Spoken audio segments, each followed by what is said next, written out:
Halo sahabat sains, welcome to Miss Maya channel. Sebelum menonton video ini, jangan lupa untuk like, komen, dan subscribe dulu ya. Enjoy this video.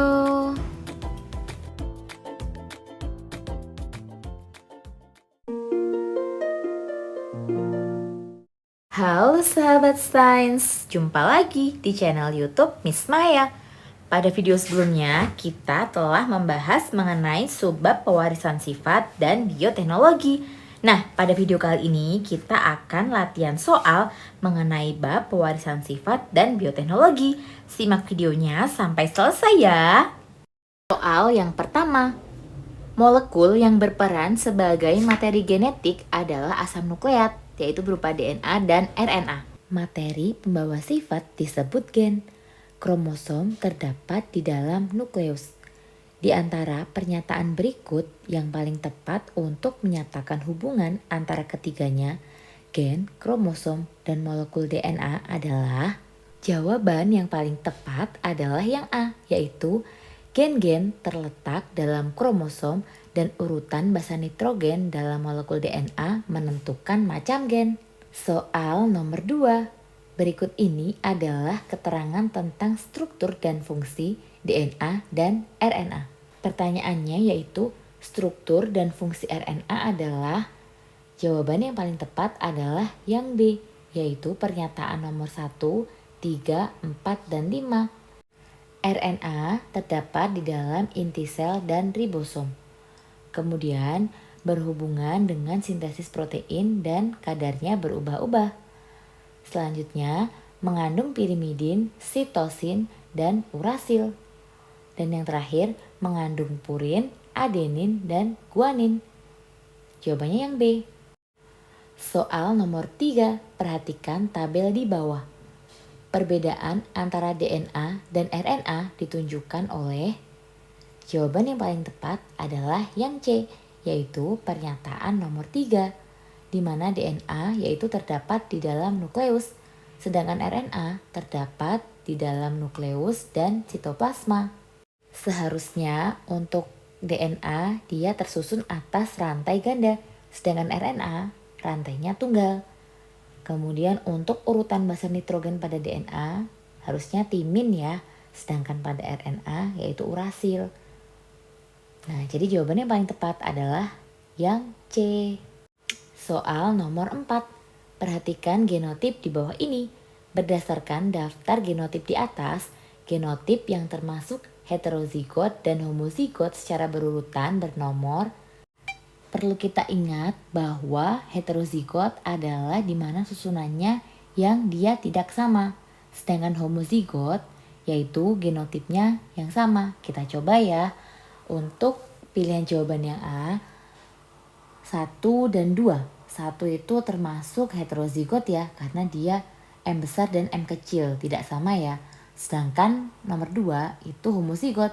Nah, berarti jawaban yang A kita sifat dulu ya, ini benar ya.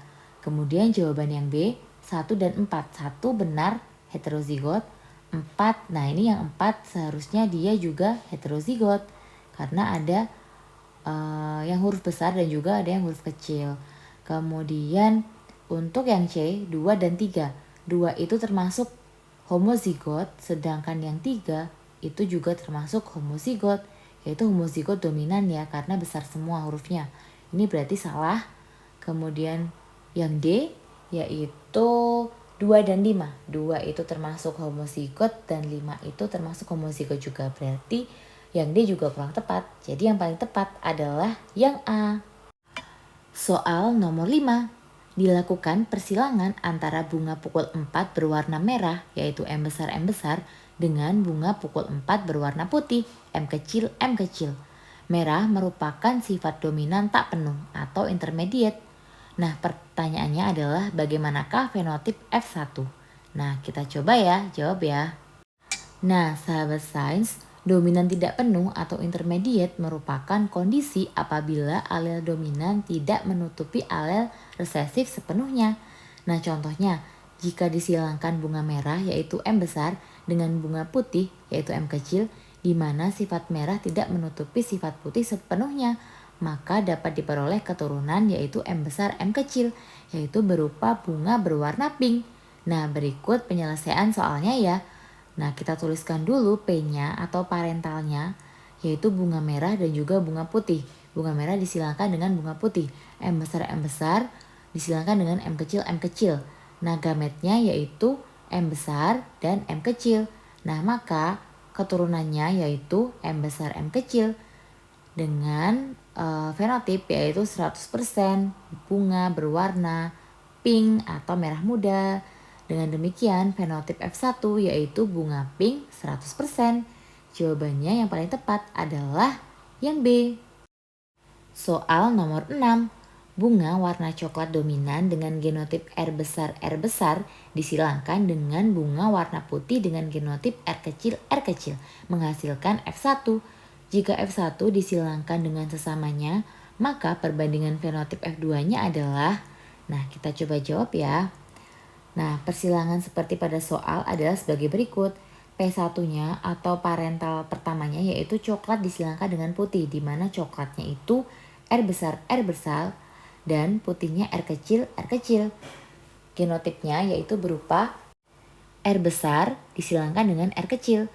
Diperoleh F1 yaitu R besar R kecil dengan fenotip coklat. Nah, selanjutnya berarti kita peroleh hasil keturunan pertama atau F1 adalah 100% R besar R kecil dengan fenotip coklat. Nah, kemudian F1 ini disilangkan lagi dengan sesamanya yaitu sebagai berikut. Nah, berarti ini dia adalah orang tua yang kedua ya atau P2 karena sudah generasi yang selanjutnya. Nah, berarti R besar R kecil disilangkan dengan R besar R kecil. Nah, gamet-gametnya yaitu untuk gametnya yaitu R besar dan juga R kecil ya, masing-masing sama ya. Nah, untuk memudahkan kita buat dalam bentuk tabel. Nah, ini gametnya. Untuk gamet yang jantan R besar R kecil, kemudian yang betina juga sama R besar R kecil. Nah, kita masukkan satu-satu. R besar, kemudian R besar R kecil, kemudian R besar R kecil, kemudian R kecil. Nah, sehingga diperoleh R besar coklat, R besar R kecilnya ada 2, yaitu dengan fenotip coklat juga, kemudian R kecil dengan fenotip putih. Nah, sehingga diperoleh perbandingan genotip keturunan kedua atau F2 adalah sebagai berikut. R besar dibanding R besar R kecil dibanding R kecil dengan perbandingan 1:2:1. Sehingga jawaban yang paling tepat adalah yang A. Soal selanjutnya yaitu nomor 7. Persilangan antara kedelai berbiji bulat atau B besar dengan berbiji kisut atau B kecil menghasilkan F1 berbiji bulat. Apabila F1 disilangkan dengan sesamanya dan dihasilkan 500 tanaman, kemungkinan akan diperoleh F2 berbiji kisut sebanyak. Nah, ini kita coba jawab ya. Kita tuliskan dulu baganya seperti biasa yaitu P1-nya atau orang tua pertama, yaitu berbiji bulat. Kita tuliskan bulat disilangkan dengan kisut, di mana bulat genotipnya yaitu B besar dan kisut B kecil. Nah, gamet dari masing-masingnya yaitu B besar dan juga B kecil. Nah, menghasilkan B besar B kecil yaitu berupa bulat. Nah, ini adalah F1-nya. Kemudian F1 disilangkan dengan sesamanya. Berarti ini akan jadi orang tua yang kedua. Nah, berarti P2. Bulat disilangkan dengan bulat, di mana genotipnya yaitu B besar B kecil disilangkan dengan B besar B kecil. Nah, gamet dari masing-masing individunya yaitu B besar dan juga B kecil. Sama seperti soal sebelumnya, kita bentuk dalam tabel ya untuk memudahkan. Nah, sehingga diperoleh diperoleh genotip yaitu berupa B besar B kecil, B besar B besar B kecil, B besar B kecil, dan B kecil dengan perbandingan 1:2:1. Nah, untuk rasio fenotipnya yaitu bulatnya ada 3, kemudian kisutnya ada 1, sehingga perbandingan fenotipnya yaitu 3:1. Nah, yang ditanyakan adalah jumlah yang berbiji kisut. Nah, kisut itu ada 1. Nah, cara memperolehnya yaitu 1/4. 4 itu adalah jumlah keseluruhannya dikali dengan 500 sehingga diperoleh 125 butir. Sehingga jawaban yang paling tepat adalah yang B. Soal nomor 8. Suatu tanaman berfenotip biji bulat homozigot dan berwarna kuning heterozigot. Penulisan genotipnya yang benar adalah, nah ini biji bulat dia homozigot ya, karena dia homozigot berarti hurufnya sama. Yang B besarnya hurufnya sama. Berarti antara yang A, B, dan D ya, yang C jelas salah ya. Kemudian berwarna kuning. Kuning adalah dia heterozigot. Karena dia hetero berarti huruf kuningnya ini harus yang punya huruf yang berbeda. Artinya hurufnya besar dan kecil. Nah, berarti yang mana jawabannya? Jawaban yang paling tepat adalah yang B. Soal nomor 9. Perhatikan tabel hasil persilangan antara tanaman ercis berbiji bulat kuning B besar B kecil K besar K kecil dengan tanaman ercis berbiji bulat kuning B besar B kecil K besar K kecil, yaitu berikut. Nah, sifat biji bulat yaitu B besar itu dominan terhadap sifat biji keriput atau B kecil. Nah, dan sifat kuning K besar dominan terhadap warna hijau atau K kecil. Dari tabel tersebut, filial yang mempunyai fenotip yang sama ditunjukkan oleh nomor. Nah, ini jawaban yang paling tepat yaitu yang A ya, yaitu 1, 4, dan 13. Nah, kenapa yang A? Karena coba ya kita ke opsi yang B dulu. Nah, B itu 1. 1 itu dia bulat kuning. Kemudian 3 dia juga bulat kuning. Sedangkan yang 15 itu dia keriput kuning ya. Jadi ini kurang tepat yang B. Sedangkan yang C itu 4, 11, dan 14. Kita coba ya, 4 itu dia bulat kuning, 11 itu dia keriput kuning, 14 dia bulat hijau. Nah, sehingga jawaban yang C juga kurang tepat. Untuk jawaban yang D, yang nomor 10 itu bulat kuning, nomor 13 bulat kuning juga, nomor 16 itu keriput hijau, sehingga ini juga kurang tepat. Yang tepat yaitu yang A, 1, 4, dan 13. Ketiganya ini dia memiliki fenotip yang sama yaitu bulat kuning. Soal nomor 10. Jika marmut berbulu pendek warna hitam, P besar P kecil H besar H kecil disilangkan dengan marmut berbulu pendek warna coklat, P besar P kecil H kecil H kecil, maka kemungkinan perbandingan filial berbulu pendek warna hitam dengan filial berbulu panjang warna hitam adalah, nah ini kita tuliskan dulu ya seperti biasa. P-nya yaitu pendek hitam disilangkan dengan pendek coklat dengan genotip P besar P kecil H besar H kecil disilangkan dengan P besar P kecil H kecil H kecil. Nah, untuk genotip dari masing-masing individunya kita tuliskan yang pertama dulu yaitu P besar H besar, kemudian P besar H kecil, kemudian P kecil H besar, kemudian P kecil H kecil. Nah, untuk yang individu selanjutnya yaitu ada P besar H kecil dan juga P kecil H kecil. Nah, ini untuk memudahkan kita cari keturunannya dengan tabel ya. Nah, kita masukkan untuk masing-masing dari genotipnya. Kita masukkan ini. Nah, kemudian dihasilkan seperti yang terlihat pada tabel berikut ini ya. Nah, sehingga diperoleh jawaban yaitu yang paling tepat adalah 3:1, yaitu yang D. Karena yang ditanyakan adalah perbandingan keturunan yang memiliki bulu pendek warna hitam dengan bulu panjang warna hitam. Nah, ini ya keturunan yang memiliki fenotip bulu pendek warna hitam akan Miss Maya tandai dengan warna merah ya. Nah, ini ada 3. Kemudian untuk yang bulu panjang warna hitam akan Miss Maya tandai dengan warna biru. Nah, ini hanya ada 1. Nah, jadi jawaban yang paling tepat adalah yang D. Soal nomor 11. Perhatikan tabel berikut. Pasangan produk dan prinsip dasar pembuatan yang benar dan termasuk dalam bioteknologi adalah nomor 11 jawabannya adalah yang C, yaitu nomor 2 dan juga 3. Nah, nomor 2 itu nata de coco. Dia merupakan prinsip dasarnya menggunakan fermentasi. Kemudian yang ketiga yaitu anggrek, itu prinsip dasarnya adalah kultur jaringan. Nah, sedangkan yang 1 dan 4 dia ini kurang tepat ya. Dia bukan termasuk bioteknologi. Soal nomor 12. Pemanfaatan sifat totipotensi dalam proses kultur jaringan pada tumbuhan adalah untuk memperoleh.